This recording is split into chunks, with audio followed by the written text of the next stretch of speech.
Got some tomatoes falling from the sky. No, just coming out of the plant, coming off the plants. We've got some Amish paste and some Romas. And I'm going to use them and make some sauce.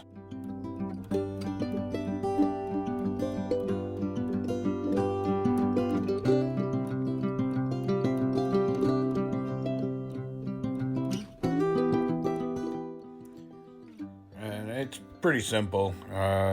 Just cut them up small enough to where they will fit through my tomato press sauce maker.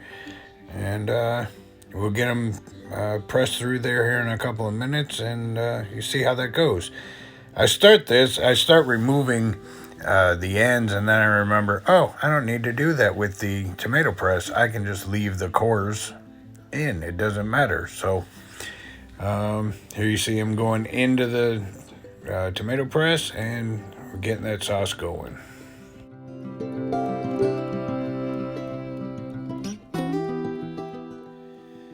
The sauce is coming out of the press, and all the skin, seeds, cores is coming out the end there.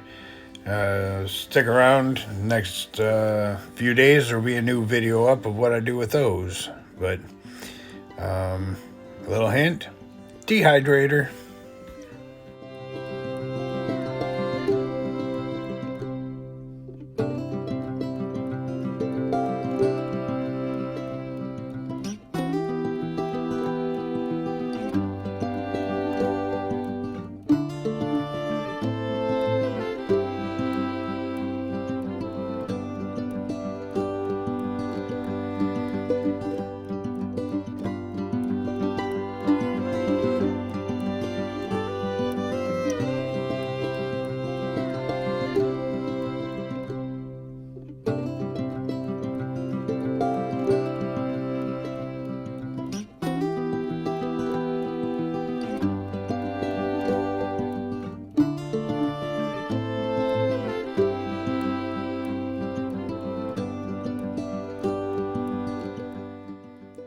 Okay, now I'm going to take the sauce and put it on the stove over medium heat and let it simmer until it reaches the thickness that I like.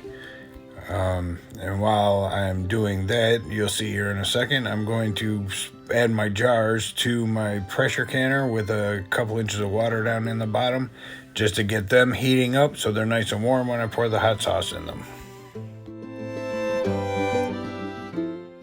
Can't have tomato sauce without some fresh basil, so I went and pulled some out of the garden as well. I'm gonna roll it up, do a chiffonade, and put a little bit of basil into each jar.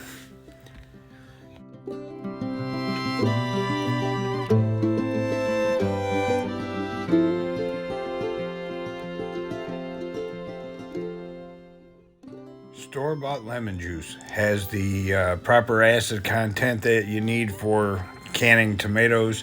So I put 1 tablespoon of the lemon juice into each jar, and then I put 1 teaspoon of salt into each jar. And then I put just a little pinch of that basil that I chopped up, also, obviously, into each jar.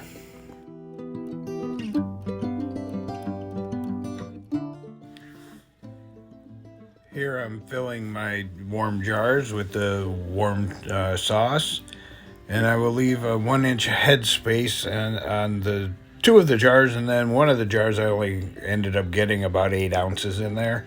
So I had huge head space.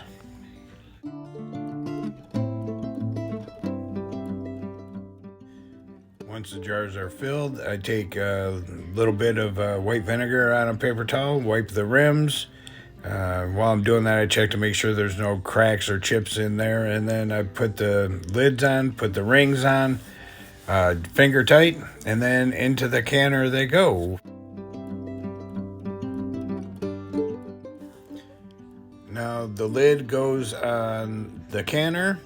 The weight comes off, shouldn't have been on there to begin with.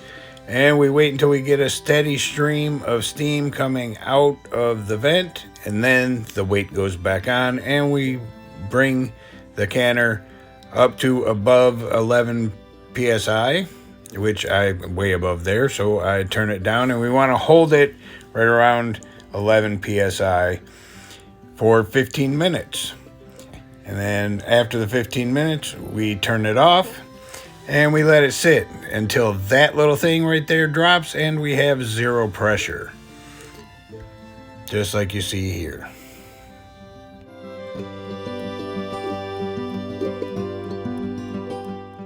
Okay, now that the lid's off, we'll take our jars out of the canner and put them someplace to rest for 12 to 24 hours.